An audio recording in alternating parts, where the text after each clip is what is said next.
मराठा आंदोलक मुंबईतल्या चेंबूरमध्ये दाखल झालेले आहेत। पुण्याहून निघालेले मराठा आंदोलक मुंबईत दाखल झालेत। वर्षा आणि सागर बंगल्यावर हे मराठा आंदोलक आता धडकणार आहेत। आरक्षणाबाबत ठोस निर्णय न झाल्यामुळे मराठा आंदोलक आक्रमक झाल्याचं चित्र पाहायला मिळतंय। पुण्याहून निघालेले मराठा आंदोलक सध्या चेंबूरमध्ये दाखल झाल्याची माहिती आहे। दरम्यान वर्षा आणि सागर बंगल्यावर हे आंदोलक धडकणार आहेत अशी देखील माहिती समोर येते। दरम्यान ही दृश्य आपण पाहतोय। पोलिसांचा देखील मोठा फौज फाटा या ठिकाणी आपल्याला तैनात दिसतो आहे। सुरक्षा व्यवस्था संपूर्ण परिसरामध्ये कडक करण्यात आलेली आहे। तर आरक्षणासंदर्भात कुठलाही ठोस निर्णय न झाल्यामुळे मराठा आंदोलक आता आक्रमक झाल्याचं चित्र पाहायला मिळतंय। तर मुख्यमंत्र्यांच्या वर्षा या निवासस्थानी आणि उपमुख्यमंत्र्यांच्या सागर या निवासस्थानी हे आंदोलक धडकणार आहेत अशी माहिती आहे। सध्या हे आंदोलक आता आझाद मैदानामध्ये दाखल झाल्याची देखील माहिती समोर येते। ओम देशमुख आमचे प्रतिनिधी सध्या आपल्या सोबत थेट जोडले गेलेले आहेत। ओम, आपण पाहतोय मराठा आंदोलक सध्या आझाद मैदानाच्या या परिसरामध्ये सध्या दाखल झाल्याचं कळतंय। काय सध्याची परिस्थिती?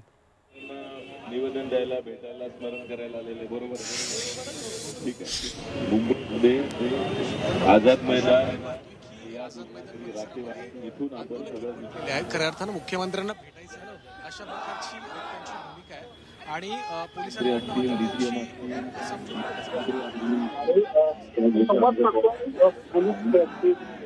आपण पुन्हा एकदा ओम यांच्याशी संपर्क साधण्याचा प्रयत्न करूयात। तर त्याची थेट दृश्य आपण पाहतोय की आता आझाद मैदानाच्या परिसरामध्ये मराठा आंदोलक सध्या दाखल झालेले आहेत। ते मुंबईत दाखल झालेत आणि आता मुख्यमंत्र्यांच्या वर्षा आणि उपमुख्यमंत्र्यांच्या सागर बंगल्यावर हे आंदोलक धडकणार असल्याची त्यांची भूमिका आहे। दरम्यान पोलीस विभागाचे वरिष्ठ अधिकारी त्यांच्याशी काही संवाद साधण्याचा देखील प्रयत्न करताना आपल्याला दिसत आहेत। मात्र या ठिकाणी आंदोलक आक्रमक असतानाची ही दृश्य आपण पाहतोय। काही घोषणाबाजी देखील त्यांच्याकडनं केली जाते। वर्षा बंगल्यावर आपण धडकणार असल्याचं त्यांचं म्हणणं आहे। सागर बंगल्यावर देखील हे आंदोलक जाणार आहेत अशी माहिती आहे। दरम्यान मराठा आरक्षणासंदर्भात अद्यापही ठोस निर्णय न दिल्यामुळे आंदोलक आक्रमक झाल्याची ही दृश्य आपण पाहतोय। मुंबईतल्या आझाद मैदानाच्या या परिसरामध्ये हे सर्व आंदोलक सध्या आक्रमक झाले।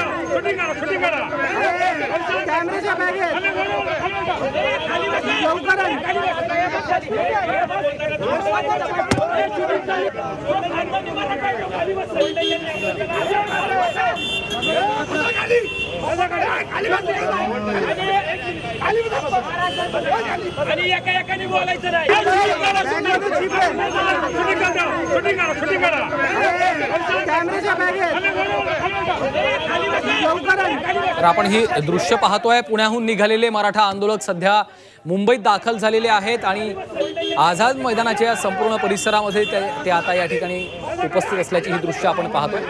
मराठा आरक्षणासंदर्भात अद्यापही कुठलाच ठोस निर्णय न झाल्यामुळे मराठा आंदोलक आक्रमक झाल्याचं चित्र आपल्याला पाहायला मिळतंय। ओम देशमुख आमचे प्रतिनिधी आपल्या सोबत आहेत। ओम, आपण पाहतोय या आंदोलकांसोबत आता पोलीस देखील काहीतरी चर्चा करण्याचा प्रयत्न करताना दिसत आहेत। नेमकं काय घडतंय ओम?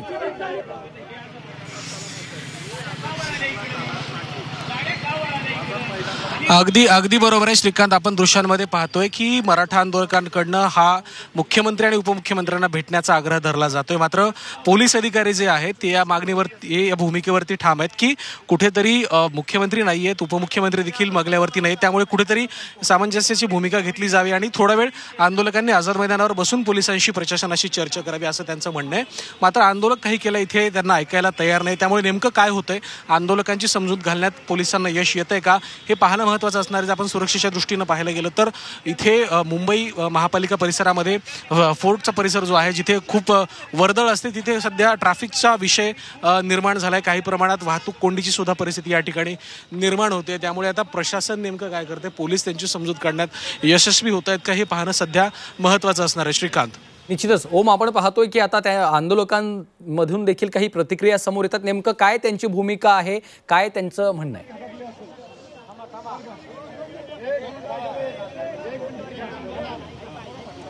त्यांचं म्हणणं असं की मनोज जरांगे पाटलांनी आरक्षणाच्या संदर्भात जी भूमिका घेतली आहे त्यावरून आमचं जी काही भूमिका आहे मराठा आरक्षणाच्या संदर्भातली ती मान्य करण्यात यावी आणि एकंदरच या सगळ्या प्रकरणामध्ये मुख्यमंत्र्यांनी आमची भेट घ्यावी, उपमुख्यमंत्र्यांनी आमची भेट घ्यावी, आम्हाला वेळ द्यावा, आमच्या भूमिका समजून घ्याव्यात आणि तात्काळ मनोज जरांगेंचं उपोषण हे मागे घेण्यात यावं। त्यासाठी सरकारनं पावलं उचलावीत आणि आरक्षणाच्या संदर्भात तात्काळ जो आहे तो निर्णय घ्यावा अशा प्रकारची आग्रही भूमिका आता आंदोलक घेत आहेत। मागे सरण्याच्या कुठल्याही मानसिकतेमध्ये आंदोलक नाहीये। त्यामुळे आता नेमकं काय घडतंय प्रशासन यामध्ये निश्चितच त्यामुळे आता पुढे काय घडते हे पाहणं महत्त्वाचं आहे। वर्षा आणि सागर बंगल्यावर हे आंदोलक धडकणार आहेत अशी देखील माहिती समोर येते। मुंबईतल्या आझाद मैदानात सध्या मराठा आंदोलक दाखल झालेले आहेत आणि मराठा आरक्षणासंदर्भात अद्यापही कुठला ठोस निर्णय न झाल्यामुळे हे मराठा आंदोलक आक्रमक झाल्याचं दृश्य आपण पाहतोय। पुण्याहून निघालेले हे मराठा आंदोलक सध्या मुंबईत वर्षा काय आम्ही मुंबईत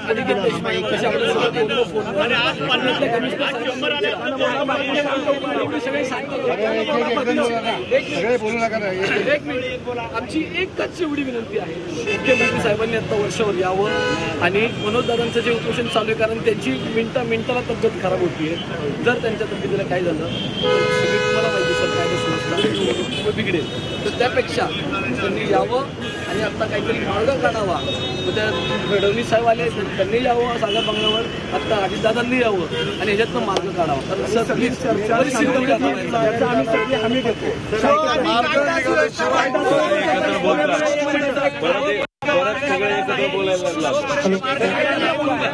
आम्ही करोडोच्या याने आम्ही मोर्चे काढलेत आणि पोलीस प्रशासनाला आम्ही पुण्यापासून इथपर्यंत तुम्ही ज्या प्रकारे बोलला आम्ही सगळ्या गोष्टीला सहकार्य केलंय।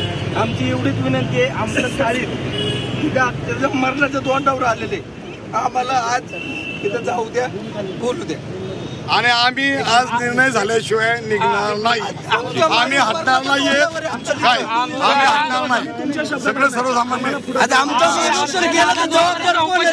नाहीत तोपर्यंत आम्ही मुंबईमधनं हलणार नाही ही सगळ्यांनी समजून घ्या। वेगळा मुद्दा असेल तर कोणी काही बोला, मग ते